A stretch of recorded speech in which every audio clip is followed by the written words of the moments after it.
So thank you again, Megan, for letting me talk today, and thank you to everybody who's made it through the last 2 weeks and with me, and hopefully this week will be informative as well.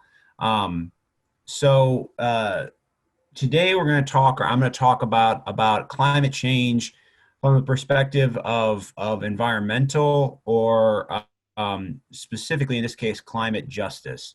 I do need to warn you, this will be a little bit of a shorter presentation than the other two, partly because this is the farthest outside of my expertise as far as environmental justice is concerned.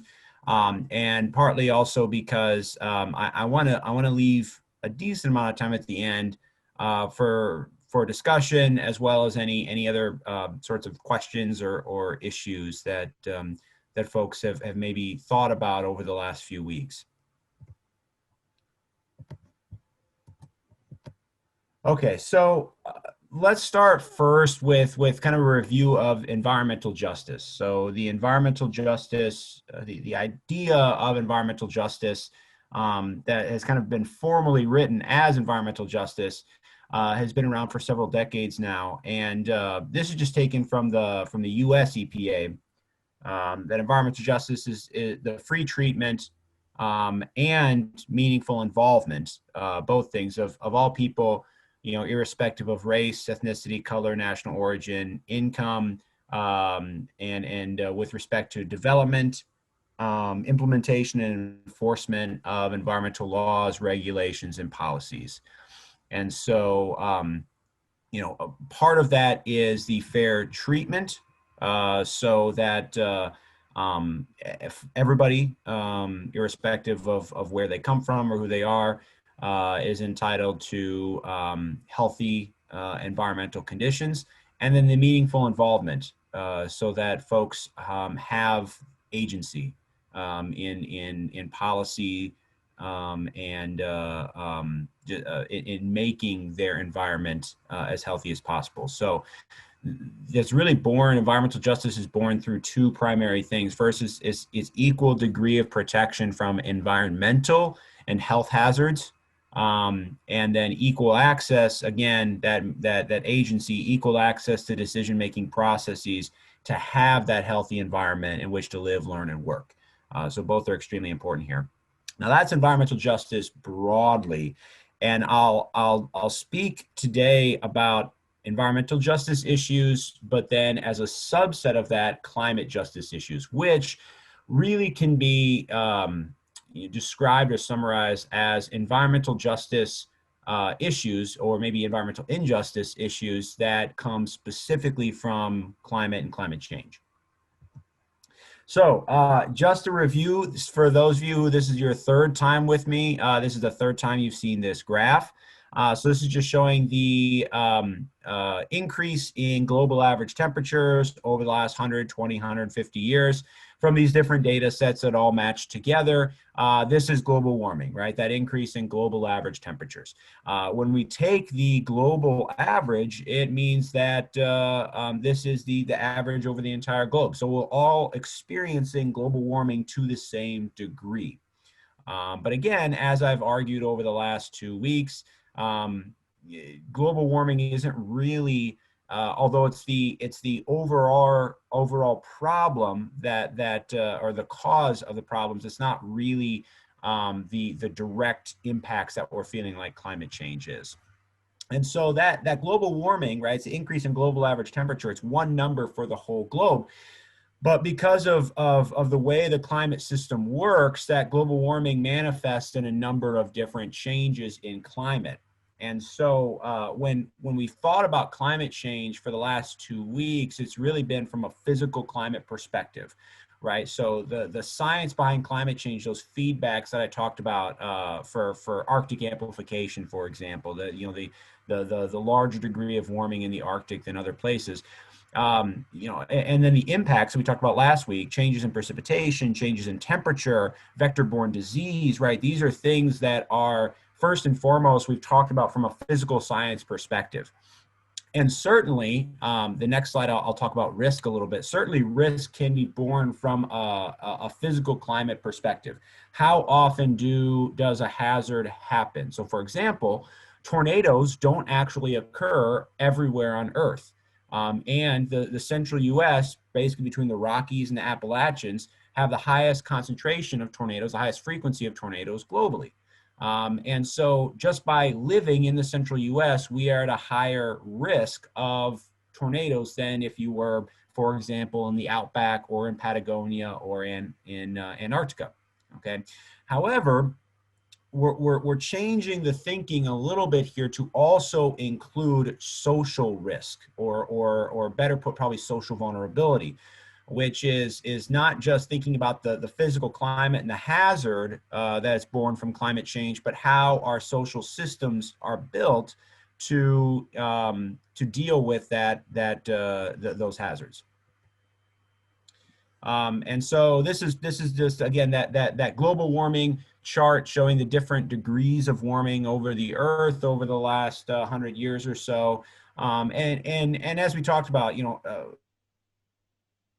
different physical changes to their climate, and different regions have borne impacts from physical climate changes more than others. I think I talked about it last week, where in Illinois, although we have had and will continue to have our fair share of climate change impacts, we've been relatively fortunate because of where we are on the Earth, our physical climate, that we aren't seeing as large of magnitude of impacts as other places in the U.S. or other places globally. And this was that figure here that I was discussing about risk. So this is from the Intergovernmental Panel on Climate Change, IPCC, their 2016 report.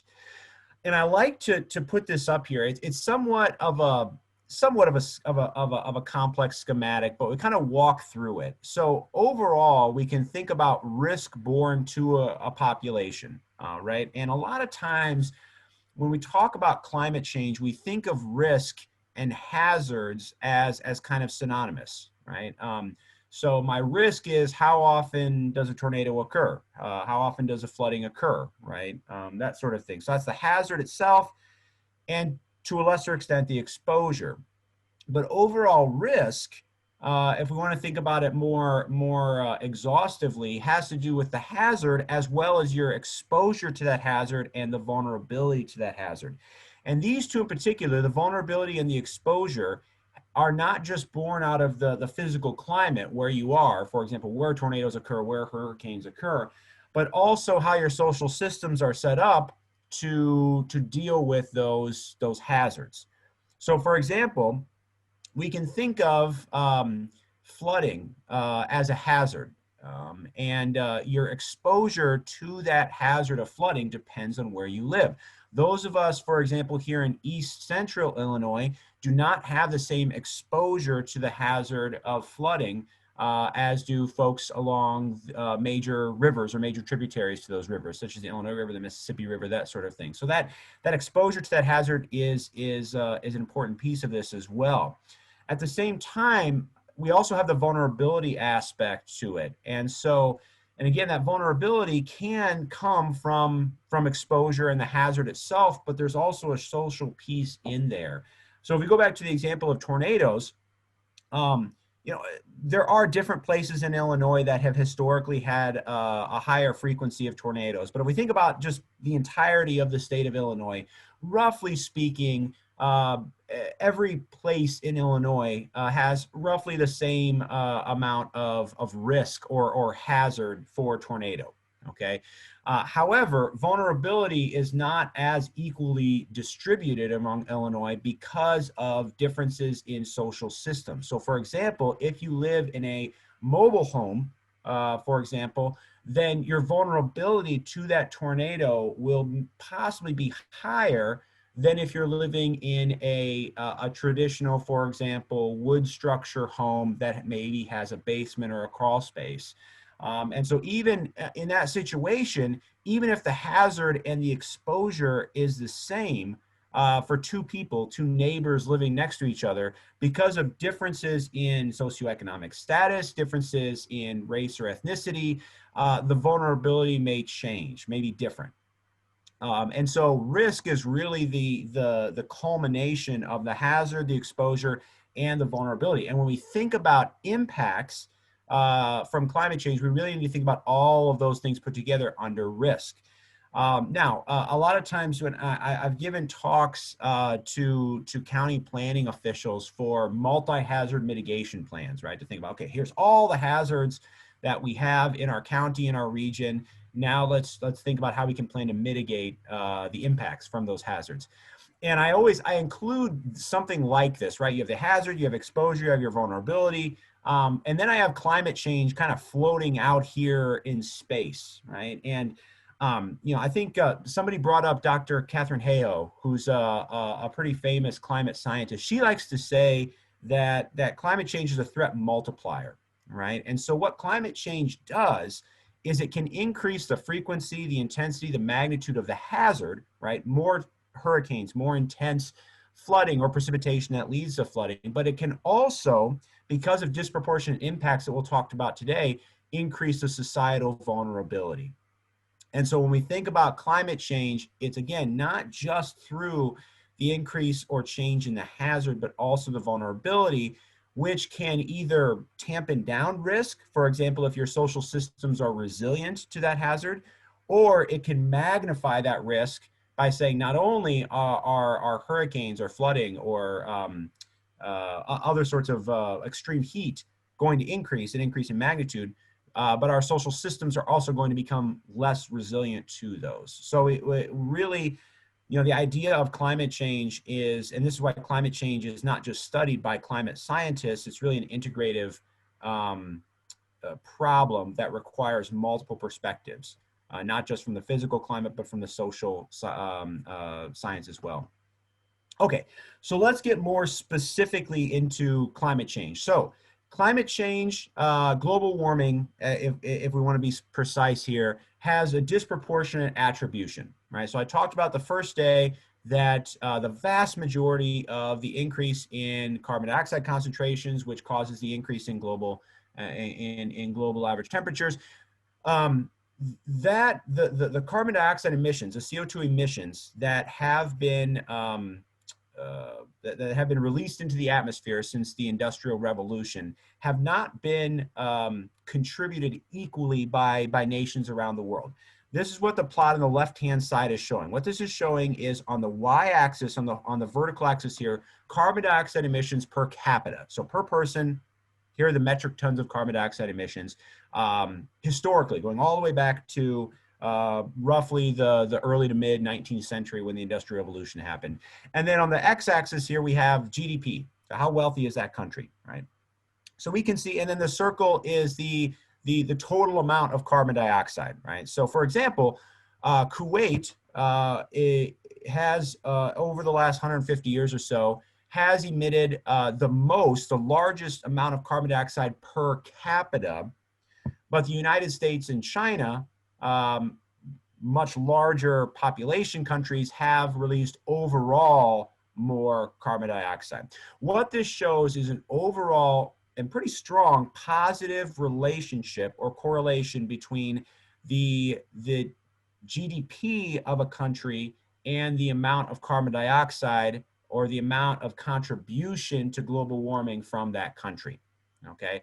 So what this means is that the developed world overall has a much larger contribution to global warming than the either undeveloped or developing world.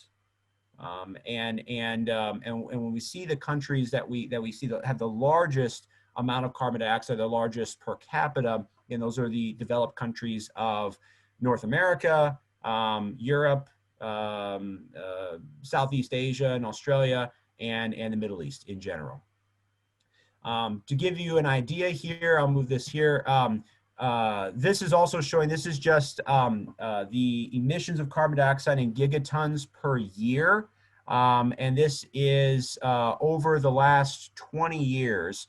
And you can see that China and the United States lead individual nations by far. So actually China and the United States, the amount of carbon dioxide emitted actually outweighs the entire continent of Europe, or I should say not the entire continent, but the entire European Union, which in this figure has Britain in it, and then India and Russia. And you can see here, interesting, I think I referenced this the first week, that the tree level or tree cover loss from deforestation in tropical areas, the Amazon, Central Africa, and Indonesia, for example, that actually comes in third here. So just that the lack of sequestration potential from deforestation also represents a net flux of carbon to the atmosphere overall. So this is all to say that you know, global warming, climate change, it doesn't have an equal attribution or equal contribution to every single country around the world. It's overall largely developed nations that have contributed to global warming. However, there are disproportionate effects, and ironically, in a kind of very disappointing way, the disproportionate effects are felt on countries that actually have the lowest overall contribution to warming.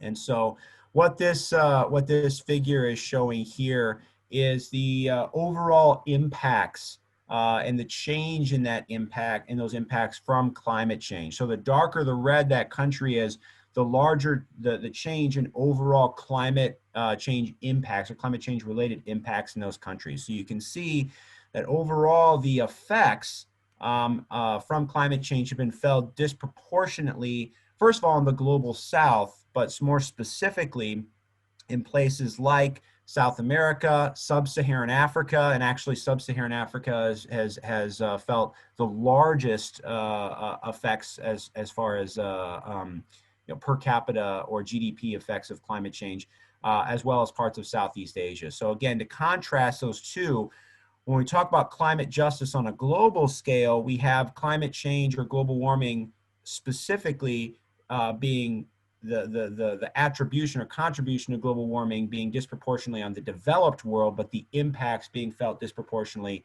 in the developing world.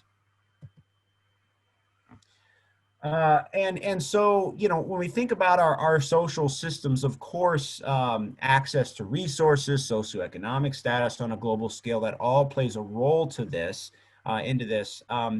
However, if we break it down a little bit further, as far as the kind of how social systems are set up to deal with climate change related impacts, we see discrepancies as well between the developed and the developing world again.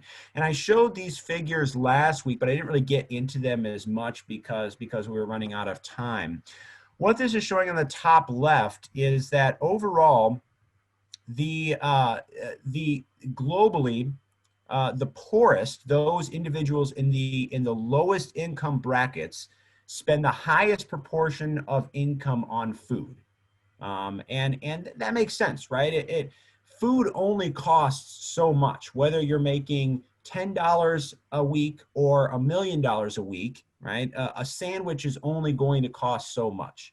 And so therefore, globally, the poorest, and this is true within the United States too, the poorest spend the highest proportion of their income on food. What that means is that as food prices are projected to increase, which they are in almost every global region, as agricultural land is, first of all, affected by physical climate change, but also becomes more scarce, that those impacts related to food scarcity and increasing food prices are going to be borne most largely on the poorest, or those that are most impoverished. And again, a little twist of irony here, the largest difference in the amount that these individuals in these different income brackets pay for food is actually largest in areas of the world that will and have and will continue to feel the largest proportion of climate change impacts, namely Sub-Saharan Africa and Southeast Asia. And so again, as we continue to see the impacts of climate change being felt, it's being felt disproportionately on poorer nations or poorer parts of the world, but also within those nations, being felt disproportionately on those individuals as well. The plots up here are from World Bank, National Geographic. What these are showing is projected scenarios of population in poverty with and without high impact climate change. So it's essentially taking the difference between the high emission scenario that we talked about 2 weeks ago and the low emission scenario. And what this is suggesting, I put a dollar sign here, but that's actually not supposed to be a dollar. What it's suggesting, projections indicate 126 million additional people globally are expected to live in extreme poverty because of climate change. So if you take the difference of projections of folks in extreme poverty between the high emissions and low emissions scenario, that difference is 126 million people. Roughly about a third of the entire population of the US globally that will be living in extreme poverty, directly attributable to the climate change impacts related to that high emission scenario. So we have issues related to food prices and food availability, which of course is a health issue.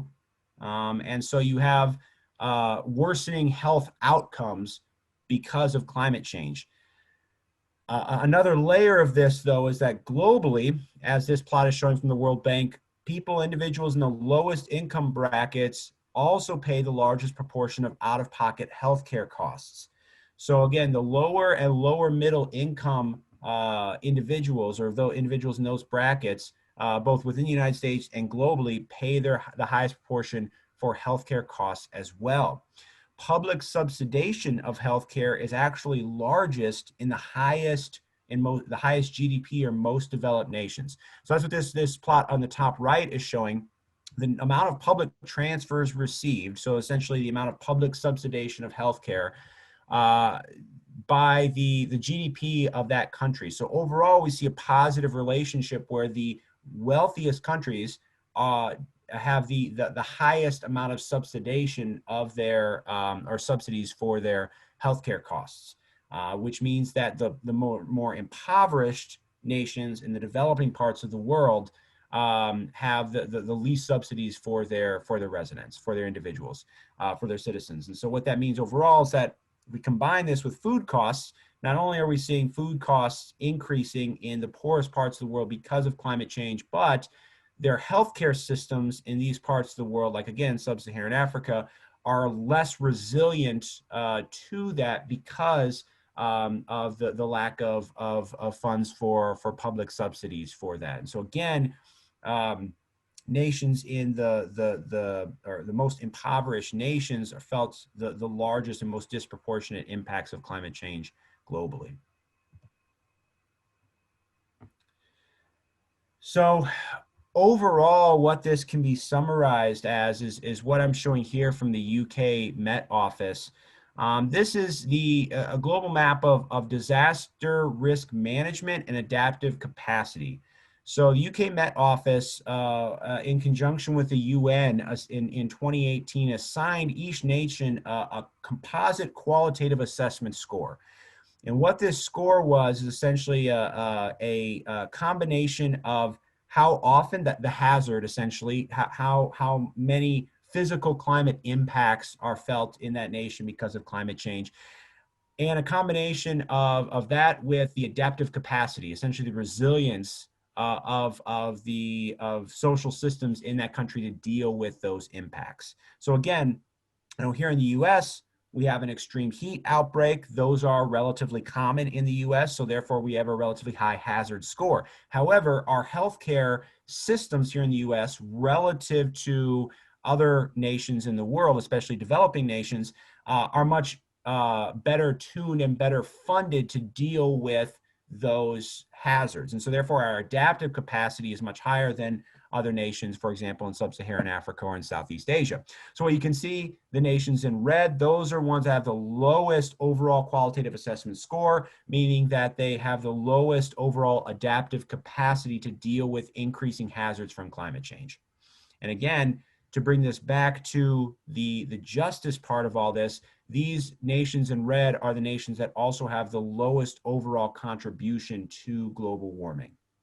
And so when we talk about environmental justice and climate justice specifically here, it's again, I can actually, I'll go back here real quick to bring this kind of back full circle. It's that same degree of protection from environmental and health hazards, and then again, equal access to that decision-making process. So that same degree of protection, that adaptive capacity that the UN and the UK Met Office were measuring there, that's not happening. And so overall, there's a global climate injustice related to climate change, the impacts thereof. This is more, these maps are showing more about hazards and changes in hazards. So less about adaptive capacity. This is more about the physical climate piece of it.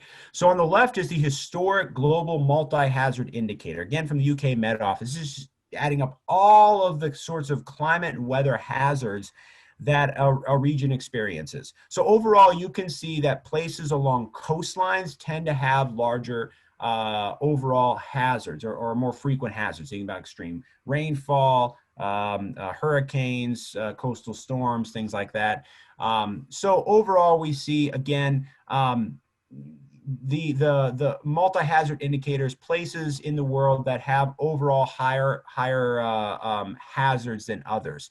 What the right map, the map on the right-hand side is showing is a global multi-hazard indicator projected for the 2030s. So this was a project that was done by the UK Met Office in 2015, projections for the 2030s. And we're not, scarily, we're not too far from the year 2030 now. And so what this is showing is that overall, hazards are projected to increase at a relatively consistent rate globally. So the areas in the world that historically have had the highest number of hazards are projected to continue to have the highest number of hazards. So the entire distribution shifts, everywhere gets more hazards overall.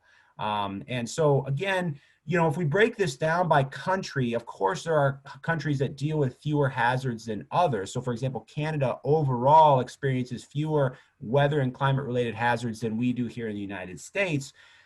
However, when you think about the developed and the developing world, hazards are relatively equally distributed. But again, what's not equally distributed is the social vulnerability.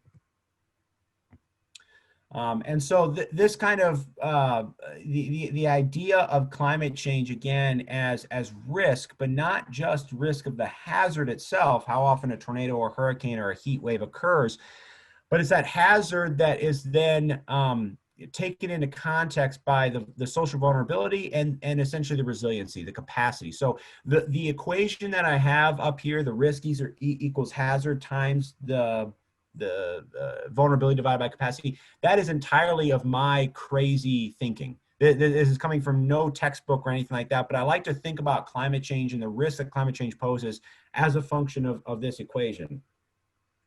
So essentially we have the hazard, right? The tornado, the hurricane, the flooding, the extreme heat. The risk to that hazard is, again, not just the hazard itself, but that hazard multiplied by how much social vulnerability you have and how much social resilience you have. So the vulnerability to that hazard can come from, for example, building all sorts of fancy buildings along a coastline that you know gets affected by hurricanes, or for example, vulnerability that is put into a system by building in a landscape, developing a landscape that frequently burns with wildfire, right? Those are vulnerability. However, that vulnerability can be overall reduced by the adaptive capacity to deal with those hazards. So here in the United States, we have folks who build in 100-year floodplains. We have folks who develop in coastlines that are at risk to global sea level rise and hurricanes, or in places that are at risk to wildfire. However, we have the social systems in place to some extent, deal with that vulnerability and overall reduce that vulnerability. We can think of insurance as one way of reducing that overall vulnerability. So therefore, our hazard is mitigated to an extent. Our risk is mitigated to an extent by that adaptive capacity. And so when we think about vulnerability as kind of the size of the circle, the map to the right, the vulnerability and the adaptive capacity, the resilience of those social systems are overall reduced, again, in the global south, but especially in the developing nations of the global south and sub-Saharan Africa and Southeast Asia. And so, again, hazards are spread somewhat equally between the developed and the developing world. That's an arguable statement, but overall, especially compared to vulnerability, they are somewhat equally spread out. The exposure to hazards, though, is greater in the developing world overall, and the vulnerability to hazards is also much larger in the developing world. And then to add to that, the adaptive capacity, the resiliency of the systems in the developing world is overall reduced. And so what that means is that risk, as we define just by the hazard, it's somewhat equal around the world. Risk more comprehensively evaluated by hazard and vulnerability is born largely in developing parts of the world, which again, just to bring that back, have a smaller overall contribution to that global warming. So that's what we talk about when we talk about climate justice globally, is trying to work to ensure that citizens globally, that people globally have the same access to overall a healthy, safe environment. And what climate change, even without climate change, that's not the case, but what climate change does is it magnifies those differences. Okay, so I'm talking globally a lot here, and this can seem like it's a problem between developed and developing nations, but it happens within developed nations like the U.S., for example. So I'll talk a little bit here about climate injustice in Illinois, right? Climate justice issues. We'll start with flooding.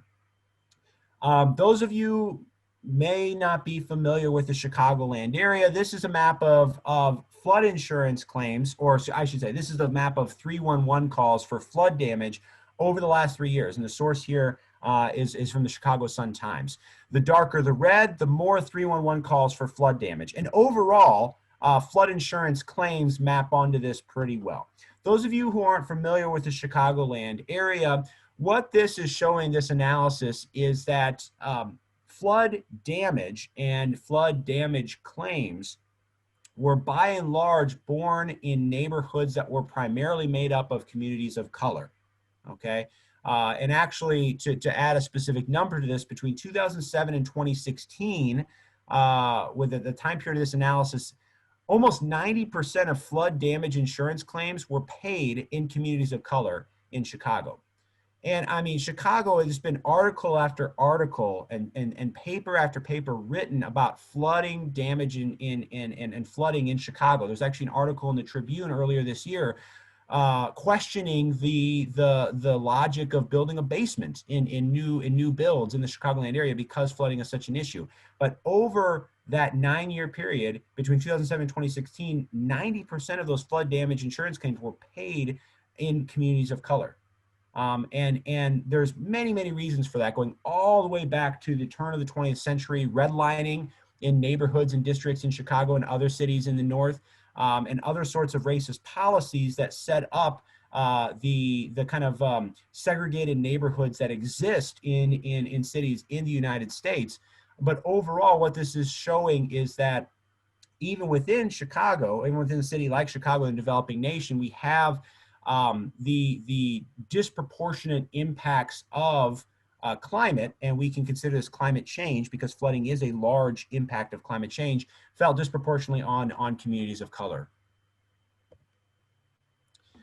Another example in Illinois is, and I'm focusing on Chicago a little bit here too, but I promise I'll bring it out to the rest of the state, is air quality. So air pollution, that is ozone, particulate matter, NOx and SOx, nitrous oxides and sulfur oxides, they're linked to ambient weather conditions, among other things. But overall, we see that with air quality varies seasonally, but pollution concentration is highest near those industrial sources. And when we look at a city like Chicago and the exurbs of that area, we see that residential neighborhoods in the areas of highest concentrations tend to be lower income and a higher percentage of BIPOC individuals. Now, BIPOC is Black, Indigenous, and people of color.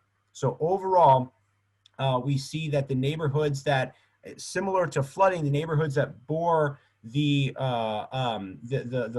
largest impact of air quality issues in Chicago tend to be those of lower income and minority communities. And again, there's policies that have either been in place or are still in place that make for in our, this kind of talk about the vulnerability in our social systems. You know, our social systems are developed or have developed in such a way that these communities are at a higher exposure and because of, again, of socioeconomic status, of overall higher vulnerability to these sorts of impacts. I'm going to try again. I'm brazen here. I'm going to try a live demonstration. I may need to share my, okay. Can somebody unmute and tell me if they can see this website that I just pulled up? Yes, we can see. Awesome. Okay, thank you.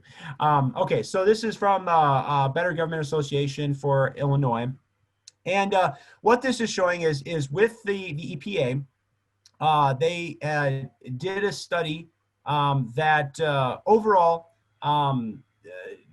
mapped out the overall highest threat or highest risk, we should say, of environmental issues, environmental health issues in the city of Chicago. And they broke it down at very high resolution to these different neighborhoods. And again, we can see that, again, if you know things about the Chicagoland area, we can see that the more affluent areas of the city and of the region that are here in the north, the kind of North Shore here, and then down the closer to the southwest suburbs, that we have an overall lower risk or lower hazard, an overall lower risk, less burden from those environmental hazards than we do in the near west side and the south side of Chicago, those areas that are, again, of lower income, but also a higher proportion of Black, Indigenous, and people of color. And so again, when we map onto this map of more or less burden in environmental hazards, we also see demographics map onto these neighborhoods as well. Again, when we relate that to something like air quality, part of that is where the point source of the pollution is, and the residential neighborhoods that surround that. But also when we think about things like flooding, we have development that is disproportionately protecting certain neighborhoods from flooding and not protecting others. And so this is that climate justice issue.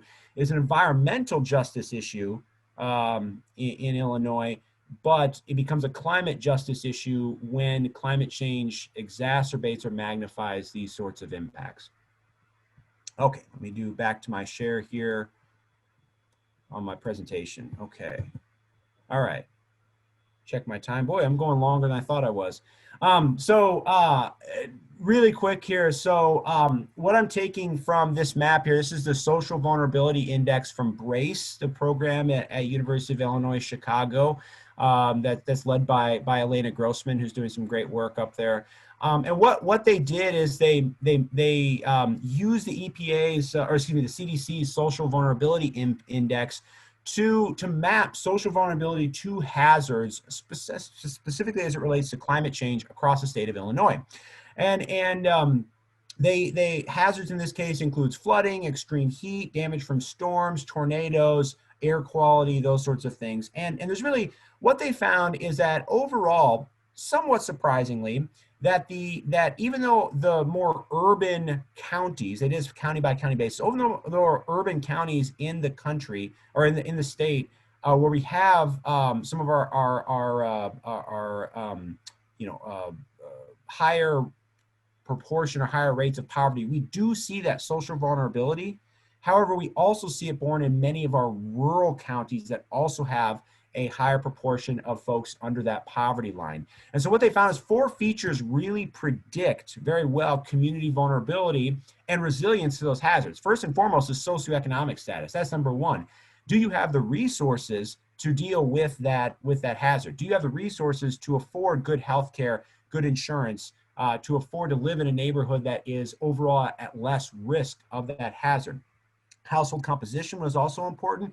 Race and ethnicity. This is also, we see this bifurcation by race and ethnicity as well. And then housing and transportation. Do you have the, which of course goes back to your socioeconomic status of resources. Overall, though, I do want to stress here, because before, when I'm talking about climate justice issues in Illinois, I focus on Chicago. But what this analysis and other analyses have shown is that social vulnerability and environmental injustice exists outside of the city of Chicago in Illinois. It exists in both urban and rural counties in Illinois. And in particular, if you were to cluster these counties by region, we see the darker red, those areas here of the highest vulnerability in southern Illinois, deep southern Illinois, south of I-64, and particularly south of Highway 13 here. So Southern Illinois as a region exhibits the highest overall social vulnerability, which is also exacerbated by economic vulnerability. And I'll bring up this point in just a little bit when we talk about, in the summary, this idea of just transition. When we think about mitigation of climate change, a lot of times we talk about energy transition of energy to renewable resources. But when we think about the solution of climate change from a climate perspective, it may also, or it may actually have a disproportionate negative economic influence as well.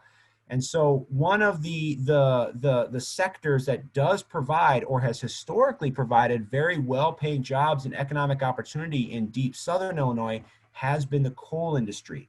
So as we continue, just from economic trends and political trends, continue to move away from coal, the loss of that economic opportunity increases economic vulnerability, which will exacerbate overall social vulnerability.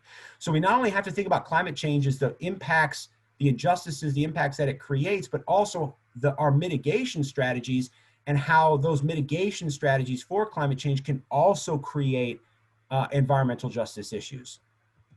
Okay, so here's my summary. Lots and lots of stuff.